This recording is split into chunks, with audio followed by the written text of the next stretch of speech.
এই যে বাইরা হ্যাঁ হ্যাঁ আপনার বাইরে কি নেশা টেশা করে? নেশা করে যে নেশা পাওয়া গেছে ঘরের ভিতরে। মানে বাবা টাবা মনে হয় খাইছে, মনে হয় মদ খাইছে, খাইয়ে আগে কিছুটা খাওয়াইয়া রাস্তায় এই রাত্রেবেলা কুবাইছে। কোবায় পরে মারছে? হ্যাঁ, এছাড়া তো ফ্যামিলিতে কেউ নাই, পছন্দ কেউ নাই, কাজ তো ওই করছে, এছাড়া তো করবে কিনা? তুমি সত্য আছে, ওই বড় সত্য। এখন আমি ফোন দিচ্ছি সকালবেলা, আপনার শালারে গতকালকা ফোন দিয়ে নিয়ে আইছে না? এই যে আজকে রাত্রে মনে করেন আইছে, কালকে সন্ধ্যার সময় ওইটা আইছে, এই যে রাত্রের মধ্যে এই ঘটনা। আপনার ওই যে কি বলে আপনার যে বাইরার নাম ফুরকান, ওর কি নাম্বার টাম্বার বন্ধ? ওর নাম্বার পুরো বন্ধ, ওর সেটি এখন বন্ধ আছে। আমি সকালে ফোন দিছি, ওর নাম্বার বন্ধ। ওর কোনো ছবি টবি আছে মোবাইলে? ছবি এখন মনে করেন আমার কাছে নাই, হয়তো মনে করেন যদি কেউ থাকে দেওয়া যাবে। ওর বাড়ি হলো গোপালগঞ্জ। ওর বাড়ি ওই জায়গায় আমাদের ছিল গোপালগঞ্জ সদরে। আচ্ছা, মানে সদর থেকে তো ভিতরে আসা লাগে, মানে বিজয় ভাষা স্ট্যান্ড থেকে আমার শ্বশুর বাড়িতে 10 টাকা এলাকা আগে। এলাকার নাম হয়েছিল বাসা বাড়ি। আচ্ছা, ওই জায়গায় আগে বাসা। আচ্ছা, একটু প্লিজ ওই যে আর একটা ছবি ম্যানেজ করে দিবেন। আমি আছি এখানে, আমি এখানে আছি। দর্শক শুনছিলেন এক নির্মম বিষয় সকাল থেকে এইখানে গাজীপুরের যে কাপাসিয়া উপজেলা শহরের রাউতকোনা বানারহাওলা গ্রামের সীমান্ত, এই যে কাপাসিয়া থেকে যে গাজীপুর যাওয়ার যে সড়কটি রয়েছে, সড়কের পাশে মনির হোসেন নামের একজন প্রবাসী, ওনার বাড়িতে এই ভাড়াটিয়া এখানে ভাড়াটিয়া হিসাবে থাকতো। তাদেরকে গত রাতে কেবাকারা জবাই করে কুপিয়ে, বিভিন্ন দেশীয় অস্ত্র দিয়ে সম্ভবত কুপিয়ে মৃত্যু নিশ্চিত করে ফেলে রেখে চলে গিয়েছে।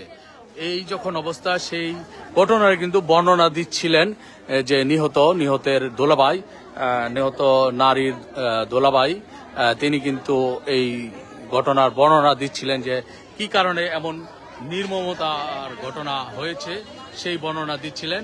আমরা সেই বিষয়ে আপনাদের জানানোর চেষ্টা করেছিলাম, আমরা আপনাদের আরো দেখানোর চেষ্টা করছি। এই যে বাড়িটি রয়েছে, দেখুন উৎসুক মানুষের ভিড়, সাধারণ মানুষের ভিড়, শত শত মানুষের উপস্থিতি ঘটনা দেখার জন্য। আমরা আরো দেখাবো এখানে যে নিহত নারী।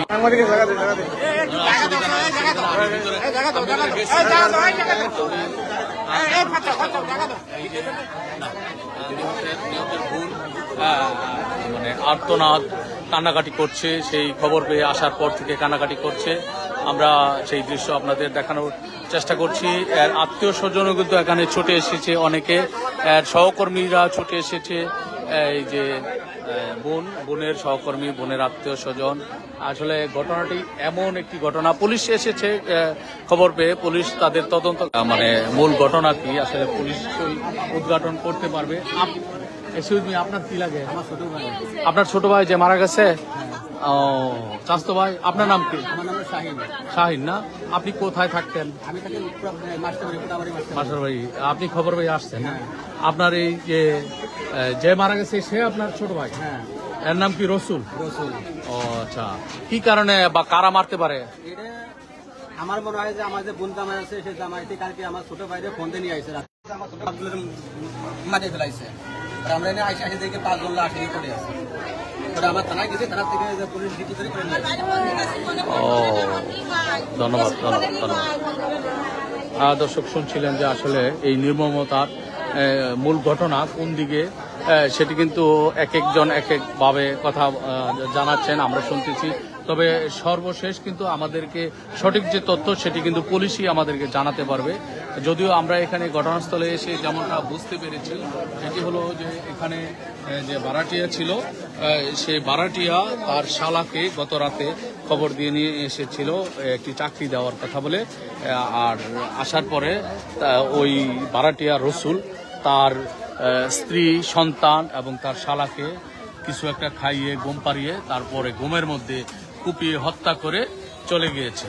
ঘটনাটা কিন্তু আমরা এখনো পর্যন্ত যা আলোচনায় বা আত্মীয় স্বজনদের সাথে কথা বলে এমনটাই কিন্তু জানতে পেরেছি যে এমন একটি ঘটনা এখানে ঘটতে পারে। দর্শক, আপনাদের দেখানোর জন্য বা লোকেশন জানানোর জন্য, বোঝানোর জন্য সাংবাদিকদের বোঝানোর জন্য আমি দেখাই। এই যে কাপাসিয়া থেকে যে সড়কটি এসেছে, কাপাসিয়া থেকে সড়কটি গাজীপুরের দিকে সড়কটি গিয়েছে। এখানে রাউতখানা গ্রাম, সেই রাউতখানা আর বানারহলা গ্রামের ঠিক সীমান্ত এলাকা। এই যে মনির হোসেনের একটি বাড়ি, এই বাড়িতেই কিন্তু ভাড়াটিয়া হিসেবে বসবাস করছিল। 1 বছর যাবৎ এরা বসবাস করে আসছিল। এই বাড়িতেই কিন্তু এই ঘটনাটি গত রাতে ঘটেছে। আমরা জানতে পেরেছি, সেই সকালবেলা খবর পেয়ে ছুটে এসেছি। আমরা সেই দৃশ্য বা সেই ঘটনার আদ্যপান্ত আপনাদের জানানোর চেষ্টা করছি। দেখা যাক সবশেষ এখানে কি সর্বশেষ আমি আপনাদের জানানোর চেষ্টা করব। দর্শক, আপনারা আমাদের সাথে থাকুন, লাইভ দেখতে থাকুন। পাশাপাশি লাইভটি ভালো লাগলে শেয়ার করে অন্যকে দেখানোর সুযোগ করে দিবেন। আমরা আরেকটু লোকেশন আমি সাংবাদিক ভাইদের উদ্দেশ্যে বলবো, আপনারা কাপাসিয়া থেকে যে রাউতখানা বা পাবুর যাওয়ার যে সড়কটি রয়েছে, এই সড়কের পাশেই এই যে বাড়িটি রয়েছে, এই বাড়িতেই কিন্তু ঘটনাটি ঘটেছে। আমরা আরো দেখানোর চেষ্টা করব। আমাদের এখানে একজন বিএনপি নেতা রয়েছে, বাচ্চু ভাই, আমাদের সেই পরিচিত বাচ্চু ভাইকে জিজ্ঞেস করব যে কি ঘটনা আপনি জানতে পেরেছেন। আসলে এই লোকগুলা যে থাকে দূরের ভাড়াটিয়া, আমরা তাদের সাথে পরিচিত না, এবং এই দোকানে আসার পরে আমি জানতে পারছি যে এই ধরনের ঘটনা ঘটছে। তারপরে লোকে অরণ্য লাউ করতেছে এবং এটা পরিদর্শন করতেছে। এই মতো অবস্থায় কেন এই ঘটনা ঘটছে, কী কারণে ঘটছে তা আমরা বলতে পারবো। ধন্যবাদ বাচ্চু ভাইকে। আসলে এই গ্রামের আশেপাশের কেউ কিন্তু জানে না এরা কারা, মানে এদের সাথে ওইরকম পরিচিত না, কারণ এরা ভাড়াটিয়া, এদের বাড়ি গোপালগঞ্জ। এখানে গত 1 বছর যাবৎ এখানে ভাড়া থেকে কাজ করে আসছে, যার কারণে কিন্তু কেউ তাদের বিষয়ে জানা নেই, তেমনটা জানা নেই গ্রামবাসী। যার কারণে কিন্তু এই খবরটা কিন্তু জানতে এলাকাবাসী বা সাধারণ মানুষ জানতে একটু দেরি হয়েছে। ঘটনাটি ঘটেছে গত রাতে, আর সেই ঘটনাটা কিন্তু আমরা 8টার পরে জানতে পেরেছি। হ্যাঁ, কারণ এদের আত্মীয় স্বজন এখানে কেউ থাকে না, এইসব কারণেই কিন্তু আমরা জানতে পেরেছি একটু দেরিতে। এখানে আরেকজন স্থানীয় বড় ভাই রয়েছে, ভাইটির নামটা একটু বলে আপনি। আচ্ছা আচ্ছা, বল। হঠাৎ একজনে ফোন দিয়ে বললো যে আলিপুর বাড়ি 5 জনটা গলা বেজে গেছে। এটা জানতে পারলাম, আইয়া দেখলাম যে ঘটনা সত্য। তো মানুষ যা বলতেছে তার নাকি বুড়ের জমা এগুলি মারছে, চাকরি দিব বই আইছে পরে এটি আমরা বলছি। ধন্যবাদ আপনাকে। শ্রমিক নেতা গিট্টু ভাই একটু বলবেন। আমি আসলে বলার কি, আমার তো প্রায় এখান থেকে 1/2 কিলোমিটার দূরে। আমি কিছুক্ষণ আগে শুনলাম যে এরকম একটা নজিরবিহীন ঘটনা হয়েছে আমাদের গ্রামে। তো আগে পূর্বে এই ধরনের কোনো খুন খারাপই হয় না। আজকে যেহেতু 5 জন মার্ডার, এটা তো আমরা তো হতবাক হয়ে গেছি। এরা কারা, পত্রিকা আছে কিভাবে। ধন্যবাদ গিট্টু ভাই। আসলে দর্শক, আমরা আমাদের যে গাজীপুরের সবচেয়ে জনপ্রিয় একটি মিডিয়া রয়েছে, সরকার অনুমোদিত সাপ্তাহিক শীতললক্ষা, সেই শীতললক্ষার মাল্টিমিডিয়া আপনাদেরকে স্বাগত জানাচ্ছি। শীতললক্ষা মাল্টিমিডিয়া এই ঘটনাটির আদ্যপান্ত সেই শুরু থেকে আপনাদের দেখানোর চেষ্টা করছি। এখানে স্থানীয়দের মন্তব্য নেওয়ার চেষ্টা করেছি, পুলিশ এসেছে এবং ঘটনার সবশেষ দৃশ্য আমি আপনাদের দেখানোর চেষ্টা করছি। আপনারা দেখুন, আর এই ভিডিওটি যদি ভালো লাগে, লাইভটি যদি ভালো লাগে, তাহলে এই সড়কের পাশেই কিন্তু এই বাড়িটি মনির হোসেনের বাড়ি, রাউতখানা গ্রামে, রাউতখানা পূর্বপাড়া গ্রামে।